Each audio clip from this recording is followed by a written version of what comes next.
காரைக்காலில் அரசு மருத்துவக் கல்லூரி தொடங்க நடவடிக்கை எடுக்கப்பட்டு வருகிறது. இதற்கு மத்திய அரசு அனுமதி அளிக்கும் என்ற நம்பிக்கை இருப்பதாக முதல்வர் ரங்கசாமி தெரிவித்துள்ளார். புதுச்சேரி அரசு இந்திரா காந்தி அரசு மருத்துவக் கல்லூரி மற்றும் ஆராய்ச்சி நிறுவனத்தின் பட்டமளிப்பு விழா நடைபெற்றது. இதில் 2018, 2019 ஆண்டுகளில் படித்து முடித்த இளநிலை மருத்துவர்கள் 279 பேர், முதுநிலை மருத்துவர்கள் 51 பேர் உட்பட மொத்தம் 330 பேருக்கு பட்டங்களை முதலமைச்சர் ரங்கசாமி வழங்கி பாராட்டினார். தொடர்ந்து விழாவில் பேசிய அவர், காரைக்கால் அரசு பொது மருத்துவமனையில் தீவிர சிகிச்சை பிரிவு தொடங்க பணிகள் நடைபெற்று வருகின்றன. காரைக்காலில் அரசு மருத்துவக் கல்லூரி தொடங்க நடவடிக்கை எடுக்கப்பட்டு வருகிறது. இதற்கு மத்திய அரசு அனுமதி அளிக்கும் என்ற நம்பிக்கை இருக்கிறது. மருத்துவ படிப்பு முடிக்கும் மாணவர்கள் கிராமப்புறங்களிலும் பணியாற்ற வேண்டும் என்றார். விழாவில் சட்டப்பேரவைத் தலைவர் செல்வம், சட்டப்பேரவை உறுப்பினர்கள் ஆறுமுகம், ரமேஷ், சுகாதாரத்துறை செயலர் யாசின் முகமது சௌத்ரி, சுகாதாரத்துறை இயக்குநர் மருத்துவர் செவ்வேல், புதுச்சேரி அரசு இந்திரா காந்தி மருத்துவக் கல்லூரி மற்றும் ஆராய்ச்சி நிறுவனத்தின் இயக்குநர் உதயசங்கர் உள்ளிட்டோர் கலந்து கொண்டனர். புதுச்சேரி காவல்துறையில் சப் இன்ஸ்பெக்டர் பணிக்கான தேர்வில் 74 பெண்கள் தகுதி பெற்றுள்ளனர். புதுச்சேரி காவல்துறையில் காலியாக உள்ள 70 சப் இன்ஸ்பெக்டர் பணியிடங்களை நேரடி நியமனம் மூலம் நிரப்ப விண்ணப்பங்கள் பெறப்பட்டது. தொடர்ந்து கோரிமேடு ஆயுதப்படை பயிற்சி மைதானத்தில் ஆண்கள் பிரிவுக்கான உடல் தகுதி தேர்வு நடந்து முடிந்தது. அதில் மொத்தம் 1244 பேர் தேர்வாகினர். இதையடுத்து பெண்கள் பிரிவிற்கான உடற்தகுதி தேர்வு கடந்த 4ஆம் தேதி துவங்கியது. அதில் முதல் 3 நாட்களில் 55 பேர் தேர்வாகினர். நேற்று 4ஆம் நாள் 1325 பேர் அழைக்கப்பட்டு 254 பேர் பங்கேற்றனர். அதில் 19 பேர் மட்டுமே தேர்வாகினர். இதனால் பெண்கள் பிரிவில் மொத்தம் 74 பேர் தேர்வாகியுள்ளனர். சப் இன்ஸ்பெக்டர் பணிக்கான உடற்தகுதி தேர்வில் தேர்ச்சி பெற்றவர்களுக்கான எழுத்துத் தேர்வு வரும் 22ஆம் தேதி நடக்கிறது. மின்சார விபத்தில் உயிரிழந்த இளைஞர் குடும்பத்திற்கு LJK தலைவர் நிதி உதவி வழங்கினார். புதுச்சேரி நெல்லித்தோப்பு தொகுதி பெரியார் நகர் பகுதியைச் சேர்ந்த சஞ்சய் என்ற இளைஞர் பிளம்பர் தொழிலில் ஈடுபட்டு வந்தார். கடந்த வாரம் வேலை செய்து கொண்டிருந்த இடத்தில் எதிர்பாராத விதமாக மின்சாரம் தாக்கம் ஏற்பட்டு அவர் பரிதாபமாக உயிரிழந்தார். இவ்விவரத்தை அறிந்த லட்சிய ஜனநாயக கட்சியின் தலைவர் ஜோ சார்லஸ் மார்டின் அவர்கள் மரணமடைந்த சஞ்சயின் இல்லத்திற்கு நேரில் சென்று அவரது குடும்பத்தினரை சந்தித்து ஆறுதல் தெரிவித்தார்.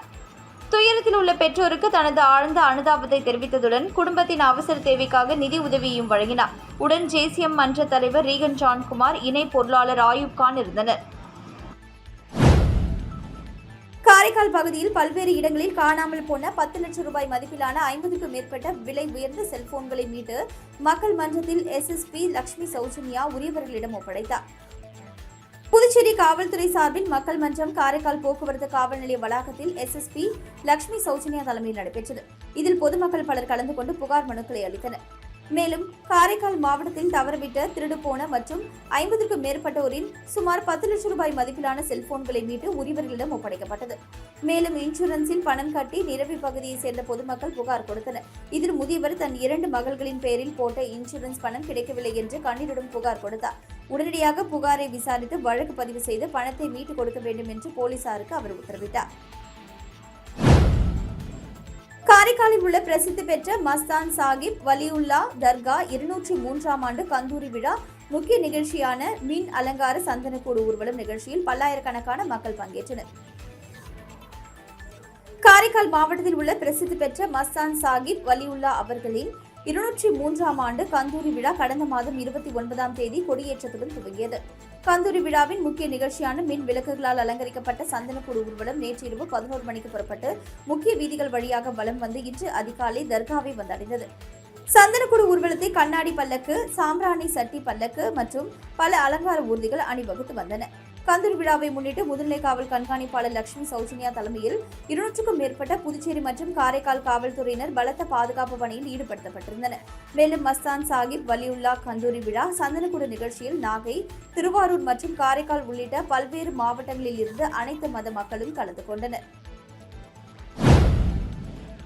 பறவை காய்ச்சல் எதிரொலியாக புதுச்சேரி பண்ணைகளில் ஆய்வு செய்ய கால்நடைத்துறை உத்தரவிட்டுள்ளது. கால்நடை பராமரிப்புத்துறை இயக்குநர் லதா மங்கேஷ்வர் செய்திக்குறிப்பில், பறவை காய்ச்சல் எதிரொலியாக கொம்யூனியன், கால்நடை உதவி, அறுவை சிகிச்சை நிபுணர்கள், கோழி பண்ணைகள், விற்பனை மையங்கள், குஞ்சு பொறிப்பகங்கள், கோழி மற்றும் கோழி பொருட்கள் கையாளுதல் மற்றும் சந்தைப்படுத்துதலில் ஈடுபட்டுள்ள அனைத்து நிறுவனங்களையும் ஆய்வு செய்ய வேண்டும். மேலும் பண்ணைகள் மற்றும் வீடுகளில் வளர்க்கப்படும் கோழிகள், பறவைகள் ஆய்வு செய்ய வேண்டும். கோழி விற்பனை மையங்களை ஆய்வு செய்து ஆரோக்கியமான பறவை மட்டுமே இறைச்சிக்காக வெட்டப்படுவதை உறுதி செய்ய வேண்டும். கோழிகள், முட்டைகள் எங்கிருந்து வாங்கப்படுகின்றன என்பதை சரிபார்க்க வேண்டும். பறவைகள், கோழிகள் ஆரோக்கியமாக இருப்பதை உறுதி செய்வதோடு பண்ணை வளாகத்தை தூய்மையாக வைத்திருக்க வேண்டும். வெளியிடங்களில் இருந்து காகங்கள், பறவைகள் பண்ணை வளாகத்தில் நுழையாதவாறு பார்த்துக் கொள்ள வேண்டும். மேலும் பறவை காய்ச்சல் தொடர்பான அறிகுறிகள் தென்படுகின்றனவா என்பதை ஆய்வு செய்ய வேண்டும். இறந்த பறவைகள், கோழி பண்ணைகள் கழிவுகளை அறிவியல் முறைப்படி அகற்ற வேண்டும். வணிக ரீதியிலான கோழி பண்ணைகளில் உள்ள மொத்த எண்ணிக்கை பட்டியலை தொடர்ந்து புதுப்பிக்க வேண்டும். மக்கள் நோயுற்ற அல்லது இறந்த பறவைகளை கையாள வேண்டாம் என குறிப்பிடப்பட்டுள்ளது. புதுச்சேரியில் திருமண வரவேற்பு நிகழ்ச்சியின் போது காரில் வைத்திருந்த 5,50,000 ரூபாய் மதிப்பிலான பணம் மற்றும் நகைகளை திருடிச் சென்ற நபரை போலீசார் கைது செய்தனர். லாஸ்பேட்டை முத்தமிழ் வீதியைச் சேர்ந்தவர் மோகன மகேந்திரா. இவரது தங்கையின் திருமண வரவேற்பு நிகழ்ச்சி புதுச்சேரி கடலூர் சாலையில் உள்ள அந்தோனியார் மகாலில் கடந்த 7ஆம் தேதி நடந்தது. வரவேற்பு நிகழ்ச்சி முடிந்த பின் வந்த மொய்பணம் மற்றும் நகைகளை ஒரு பையில் வைத்து தனது காரில் வைத்துவிட்டு மகாலின் உள்ளே சென்று மற்ற வேலைகளை கவனித்து வந்தார். திரும்பி வந்து பார்த்தபொழுது காரின் பின்பக்க கதவின் கைப்பிடியை உடைத்து திறந்து அதில் இருந்த 5,50,000 ரூபாய் மதிப்பிலான பணம் மற்றும் நகைகள் திருடப்பட்டுள்ளது தெரியவந்தது. இதுகுறித்து மோகன மகேந்திரா அளித்த புகாரின் பேரில் உள்ளையன்பேட்டை போலீசார் வழக்கு பதிந்து திருமண மண்டபத்தில் சிசிடிவி காட்சிகளை ஆய்வு செய்து விசாரணை நடத்தினர். விசாரணையில் காஞ்சிபுரம் மாவட்டம் ஸ்ரீரங்க கிருஷ்ணா நகரை சேர்ந்த டெல்லி கணேஷ் என தெரிய வந்தது. இதனை அடுத்து தனிப்படை போலீசார் திண்டிவனத்தில் பதுங்கியிருந்த டெல்லி கணேஷை கைது செய்து புதுச்சேரி அழைத்து வந்தனர். பின்னர் அவரிடமிருந்து 1 லட்சம் ரூபாய் பணத்தை பறிமுதல் செய்தனர். மேலும் அவரது வங்கிக் கணக்கில் உள்ள 1 லட்சத்தை பறிமுதல் செய்ய நடவடிக்கை எடுத்து வருகின்றனர். இதனை அடுத்து நீதிமன்றத்தில் அவரை ஆஜர்படுத்தி காலாப்பட்டு மதிய சிறையில் அடைத்தனர். அமைச்சர் ஜான்குமாருக்கு இலாகா ஒதுக்காமல் முதல்வர் ரங்கசாமி இடைக்கால பட்ஜெட்டை தாக்கல் செய்ய அனுமதிக்கக்கூடாது. துணைநிலை ஆளுநருக்கு RLV மக்கள் முன்னேற்ற கழக தலைவர் RL வெங்கட்ராமன் கோரிக்கை விடுத்துள்ளார். இது தொடர்பாக பேசிய அவர், புதுச்சேரி அமைச்சர் ஜான்குமாருக்கு துணைநிலை ஆளுநர் பதவி பிரமாணம் செய்து வைத்து 6 மாதங்களுக்கு மேலாகிறது. ஆனால் முதல்வர் ரங்கசாமி அமைச்சர் ஜான்குமாருக்கு இதுவரை எந்த ஒரு இலாகாவும் ஒதுக்கவில்லை. இது புதுவை சட்டமன்ற மாண்பை மீறிய செயலாகும். இந்த விஷயத்தில் முதல்வர் விருப்பு அரசியல் நடத்துவது வெளிச்சமாகியுள்ளது. தேர்தல் அறிவிப்பு வருவதற்கு 10 அல்லது 15 நாட்களே உள்ள நிலையில் செலவினங்களுக்கு இடைக்கால பட்ஜெட் தாக்கல் செய்ய நினைக்கும் முதல்வர் அமைச்சர் ஜான்குமாருக்கு இலாகா ஒதுக்காமல் இடைக்கால பட்ஜெட் தாக்கல் செய்வது முதல்வர் பதவிக்கு இழுக்கு இல்லையா? அதனை முதல்வர் ரங்கசாமி அவர்கள் உணர்ந்து சட்டமன்றத்தின் மரபை காக்க முன்வர வேண்டும் என்றார். இல்லையேல் முதல்வர் ரங்கசாமி அவர்கள் இடைக்கால பட்ஜெட்டை தாக்கல் செய்ய புதுச்சேரி துணைநிலை ஆளுநர் அனுமதிக்க கூடாது என்றார். திருநள்ளாறு சனி பகவான் ஆலயத்தில் அதிமுக முன்னாள் அமைச்சர் ராஜேந்திர பாலாஜி சுவாமி தரிசனம் செய்தார். காரைக்கால் அடுத்த உலக பிரசித்தி பெற்ற திருநள்ளாறு ஸ்ரீ தர்பானேஸ்வரர் ஆலயத்தில் தமிழக அதிமுக முன்னாள் வேளாண் துறை அமைச்சர் ராஜேந்திர பாலாஜி ஸ்ரீ சனீஸ்வர பகவானை தரிசனம் செய்தார். பின்னர் செய்தியாளர்களுக்கு பேட்டி அளித்த அவர், எதிர்வரும் சட்டமன்ற தேர்தலில் அதிமுக கட்சிக்கு மிகப்பெரிய வெற்றி வாய்ப்பு உள்ளதாகவும் 2026 தேர்தலில் வெற்றி பெற்று அதிமுக ஆள வேண்டும், தமிழ்நாடு மக்கள் வாழ வேண்டும் என்று தெரிவித்தார். மேலும் தமிழக வெற்றி கழகம் வருகையால் அதிமுக கூட்டணிக்கு வாக்கு வங்கி குறையுமா என கேள்வி எழுப்பியதற்கு தமிழக வெற்றி கழகத்தால் அதிமுகவிற்கு எந்தவித பாதிப்பும் இல்லை என தெரிவித்தார். புதுச்சேரி கலெக்டர் குலோத்துங்கன், தலைமை தேர்தல் அதிகாரி ஜவஹர் ஆகியோர் கவனித்து வந்த கூடுதல் பொறுப்புகளில் இருந்து விடுவிக்கப்பட்டுள்ளனர். புதுச்சேரி சப் கலெக்டராக பணியாற்றி வந்த இஷிதா ரதி காரைக்கால் மாவட்ட கலெக்டராக நியமிக்கப்பட்டுள்ளார். அவருக்கு புதுச்சேரி மின்சக்தி கழக மேலாண் இயக்குநராக கூடுதல் பொறுப்பு வழங்கப்பட்டுள்ளது. காரைக்கால் கலெக்டராக பணியாற்றி வந்த ரவி பிரகாஷ் புதுச்சேரி மகளிர் மற்றும் குழந்தைகள் மேம்பாட்டு, எழுது பொருட்கள் மற்றும் அச்சிடுதல் முன்னாள் படை வீரர் மற்றும் தியாகிகள் நலப்பிரிவு செயலராக இடமாற்றம் செய்யப்பட்டுள்ளார்.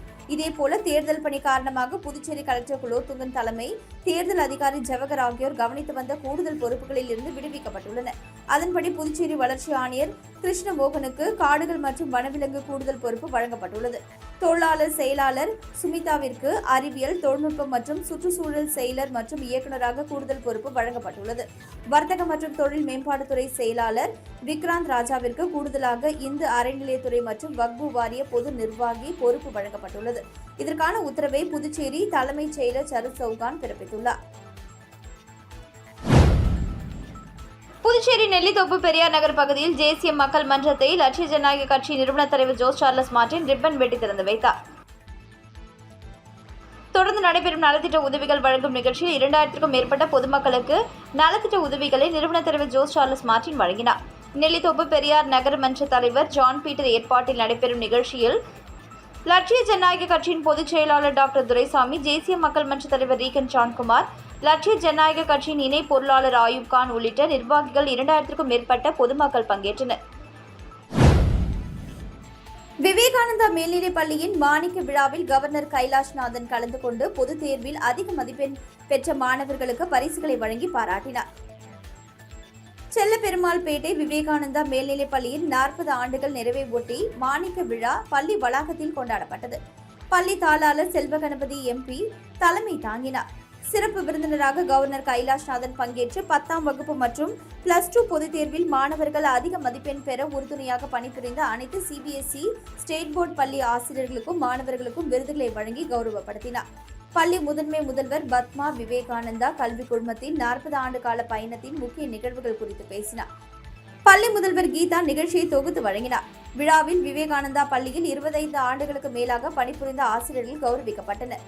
விவேகானந்தா கல்வி குழுமத்தின் விவேகானந்தா மேல்நிலைப் பள்ளி, செல்லபெருமாள்பேட்டை ஐயங்குட்டிப்பாளையம் விவேகானந்தா வித்யாலயா CBSE பள்ளி, விவேகானந்தா கல்வியியல் கல்லூரி, விவேகானந்தா செவிலியர் கல்லூரியில் இருந்து மாணவர்கள் இதில் கலந்து கொண்டனர்.